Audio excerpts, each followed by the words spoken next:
हे झाले का रेडी?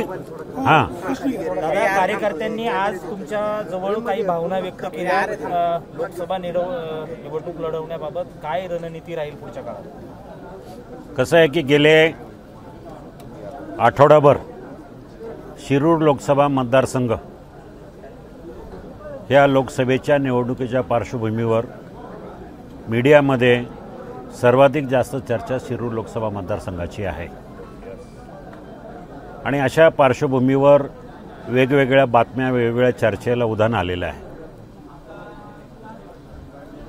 शिवाजी आढळराव राष्ट्रवादीमध्ये जाणार, अजित पवारांच्याकडनं तिकीट घेऊन, उमेदवारी घेऊन निवडणूक लढणार, मध्यंतरी प्रदीप कंद हे राष्ट्रवादीमध्ये प्रवेश करून लोकसभा निवडणूक लढवणार, पार्थ पवार लोकसभा निवडणूक लढवणार. पण या सगळ्या परिस्थितीमध्ये माझ्या शिवसैनिकांचं, माझ्या सगळ्या सहकाऱ्यांच्या मनामध्ये कुठल्या प्रकारचा संभ्रम निर्माण झाला होता की नक्की काय आहे. मी माननीय मुख्यमंत्र्यांची 2 दिवसापूर्वी भेट घेतली. काल रात्री पण त्यांना भेटलो. त्यांनी सांगितलं की जागा वाटप अजून झालेलं नाही. अधिकृतपणे कोणी जर काही बोलण्याचा कोणालाही अधिकार नाही, पण जागा वाटप 4-5 दिवसानं होईल, त्याप्रमाणे आपण निर्णय घेऊ. ह्या मतदारसंघाची शिरूरची वाटणी झालेली नाही, त्यामुळं कोणी क्लेम केलं तरी आम्ही सगळेजण बसून त्यावर निर्णय घेऊ. नंतर असं कळालं की वळसे पाटील, अजितदादा आणि सुनील तटकरे वर्षा बंगल्यावर जाऊन माननीय मुख्यमंत्र्यांना भेटले, शिरूर लोकसभा मतदारसंघाची चर्चा केली.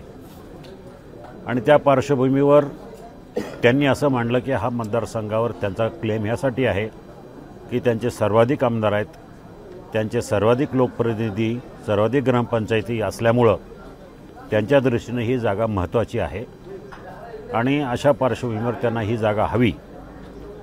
मी मुख्यमंत्र्यांना विचारलं तर आपण काय करायचं, तर मुख्यमंत्र्यांनी सांगितलं थांबा काही दिवस.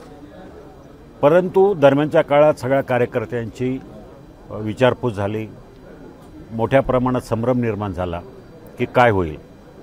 पण एकंदरीत सगळ्या जाणकारांचं मत विचारात घेता, झालेल्या चर्चांच्या विचारात घेता ही जागा राष्ट्रवादीला सुद्धा जाऊ शकते, तितकेच ही साधा जागा शिवसेनेकडे पण राहू शकते. शिवसेनेकडे राहिली तर अर्थात उमेदवारीचा प्रश्नच उभा राहत नाही, कारण मी त्यासाठी काम करतोय गेले 5 वर्ष. ती जर जागा राष्ट्रवादीमध्ये गेली तो त्यांचा निर्णय असेल की उमेदवारी कोणाला द्यायची. काही परिस्थितीनुसार जर राष्ट्रवादीकडनं विचारणा करण्यात आली किंवा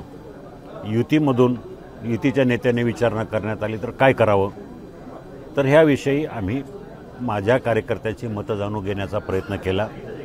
त्यावेळेला एकमुखानं सांगितलं, मुख्यमंत्री एकनाथ शिंदे आणि तुम्ही सगळे नेते जो निर्णय घ्याल तो आम्हाला मान्य राहील, कारण गेले 5 वर्ष ह्या मतदारसंघाचं नुकसान झालेलं आहे, सर्वसामान्यावर अन्याय झालेला आहे, कामं करता आलेली नाही, तुम्ही फिरताय, निवडून आलेला माणूस फिरत नाही. आणि अशा परिस्थितीमध्ये चुकीच्या माणसाला निवडून देण्यापेक्षा कुठल्याही परिस्थितीमध्ये तुम्ही निवडणूक लढवा. वेळ आली तर कुठल्याही पक्षाकडनं समजा मुख्यमंत्री सांगतील ते जे निर्देश देतील त्या ठिकाणी लढा, अशा प्रकारचा कार्यकर्त्यांनी एक त्यांचा पाठिंबा या ठिकाणी जाहीर केलेला आहे. सूर पण असं होतं कार्यकर्त्यांमध्ये की आपण जर राष्ट्रवादीला जाते तर आपण तिथून जाऊन लढावं, असं कार्यकर्ते देखील म्हणत होते. आता आपल्याला तोच सांगतो ना तुम्हाला मी. हो, म्हणजे जिथं पर्याय मिळेल, ज्यांना ही जागा ज्याच्या वाटपाला जाईल तिथून लढायला काही हरकत नाही, मुख्यमंत्र्यांनी सांगितलं त्यांच्या परवानगीनं. दादा, खरं तर अदलाबदली मतदारसंघांच्या केल्या जात आहे, त्यामध्ये शिरूरचं नाव प्रामुख्याने येते, तर ही जागा राष्ट्रवादीला जाईल असे संकेत मिळत आहेत. पण ते सांगताना त्या परिस्थितीनुसार काय करायचं हा मी कार्यकर्त्यांना प्रश्न विचारला. त्यावेळेला कार्यकर्त्यांनी सांगितलं आपल्याला हरकत नाही, जी परिस्थिती असेल त्या परिस्थितीमधून आपल्याला निवडणूक लढवायची. खरं तर राष्ट्रवादी सोबत जर तुम्ही गेलात तर पुढच्या काळात मोठी आव्हानं असणार आहे, कारण दिलीप मोहितेंनी तुमच्यावरती टीकाही केलेली आहे. तर हे सगळं सूत कसं जुळून आणा? नाही, जुळवण्याचा विषयच नाही. हा जो त्यांचा पक्षाचा माझं त्यांचं जमत नाही हा एक वैयक्तिक पातळीवरचा प्रश्न आहे आणि वैयक्तिक हे वेदावे हे चालत राहतात राजकारणामध्ये. त्याचा परिणाम मोठ्या स्वरूपाची निवडणुकीवर होईल असं मला वाटत नाही. कारण मूळ मुद्दा काय आहे की या मतदारसंघातून मोदींच्या विचाराचा खासदार निवडून जाणं गरजेचं आहे. एकमेकाचे हेवे दावे एकमेकाचे वैयक्तिक वाद हे तेवढे महत्त्वाचे राहत नाही अशा परिस्थितीमध्ये. आणि मी कायम दिलीप मोहितेंच्या संपर्कात असतो. मी प्रत्येक वेळेला त्यांना सांगितलं की माझं तुमचं काही नाही आहे. मी कुठल्याही प्रकारे त्यांना हानी पोचवली नाही आहे. मी कुठल्याही प्रकारे त्यांच्याशी राजकारण केलेलं नाही आहे आणि वेळोवेळी मी त्यांना स्पष्टीकरण केलेलं आहे. त्यामुळे तसं काही प्रश्न येत नाही. त्यातून काही त्यांचे गैरसमज असतील तर बसून हे मिटवता येतील. अमोल कोल्हेने असं म्हटलंय की मी केलेल्या कामाची झीज पोच पावू दे की महायुतीला इथं उमेदवार मिळत नाही. आता कोल्हेने काय बोलावं हे त्यानेच ठरवावं. ते काही बोलतात कुठल्याही याला काही अर्थ नाही ना. त्यांच्या कामाची पोचपावतीने उमेदवार मिळत नाही म्हणजे आता मी 5 वर्ष फिरतोय की. त्यामुळे तो तसं काही त्यांनी बोलल्यानंतर त्याला काही अर्थच नाही. ते बेसलेस प्रश्न आहे हा. जर तुम्हाला राष्ट्रवादीची उमेदवारी फायनल झाली आणि वेळ आली तर दिलीप मोहितेंकडे तुम्ही जाणार का? तुम्ही त्यांच्याकडे? हो, साहजिक आहे ना. आपण ज्या वेळेला तुम्हाला निवडणुकीच्या रिंगणात उतरावं लागतं तर सगळ्यांची चर्चा करावी लागते. दादा तुम्ही म्हटले की मुख्यमंत्र्यांचा ग्रीन सिग्नल दिला आहे तुम्हाला म्हणजे नाही मुख्यमंत्र्यांनी सिग्नल दिला तरच असं चाललं. दिला अजून जागेचं वाटप झालेलं नाही. बरोबर तर सकारात्मक चर्चा झाली मुख्यमंत्र्यांबरोबर. म्हणजे आता कुठलाही पक्ष असू अशी चर्चा मुख्यमंत्र्यांबरोबर झालेली नाही. मुख्यमंत्र्यांनी असं सांगितलं की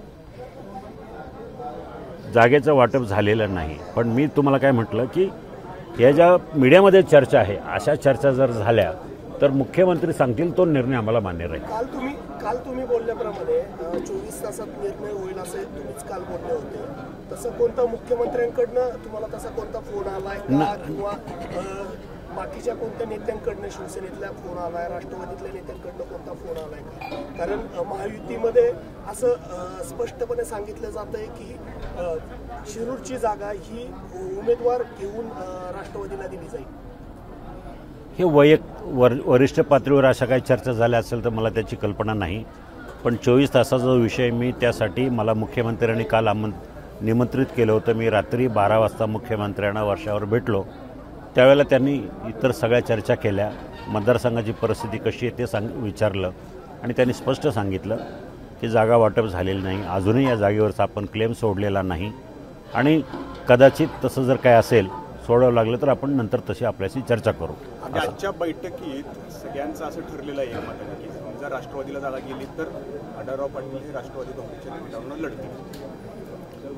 अर्थात राष्ट्रवादीला मी उमेदवार मान्य असेल तर आणि अर्थात मुख्यमंत्र्यांनी मला ग्रीन सिग्नल दिला तर. मुख्यमंत्र्यांनी जर तुम्हाला ग्रीन सिग्नल नाही दिला आणि ही जागा जर राष्ट्रवादीला गेली तर तुम्ही अपक्ष म्हणून ही निवडणूक लढवणार? नाही, अपक्ष ही लोकसभेची निवडणूक लढता येत नाही. दिलेल्या उमेदवाराचा प्रचार तुम्ही करणार? महायुतीचा जो उमेदवार असेल दुसरा त्याचा प्रचार केला जाईल. हे बघू ना नंतर शेवटी म्हणजे काय. एकच शेवटचा प्रश्न. तुम्ही जसं मुख्यमंत्र्यांशी बोलले आता राष्ट्रवादीचे ह्या मतदार सर्वस्व 2च नेते ते अजितदादा पवार वळसे पाटील त्यांच्याबरोबर काही प्राथमिक चर्चा झाली का? विकास कामावर चर्चा होत असताना थोडीफार मतदारसंघ आणि लोकसभेच्या निवडणुकीवर पण चर्चा झालेली आहे. पण ती ठीक आहे म्हणजे चालूच राहते तशी चर्चा झाली म्हणजे. हो दादा, विशेष या निवडणुकीमध्ये मराठा आरक्षणाचा मुद्दा खरं तर येणार आहे पुढे. आता 50% अधिकची जी मागणी होती सरकारकडनं बोललं जात होतं त्याला आता जरांगेंनी कुठेतरी पाठिंबा दिल्याचं बोललं जातंय. जरांगे सहमती दर्शवतात आहे तर कसं पाहता याकडे? ह्या सरकारनं मराठा आरक्षणासाठी खूप मोठी मेहनत घेतलेली आहे.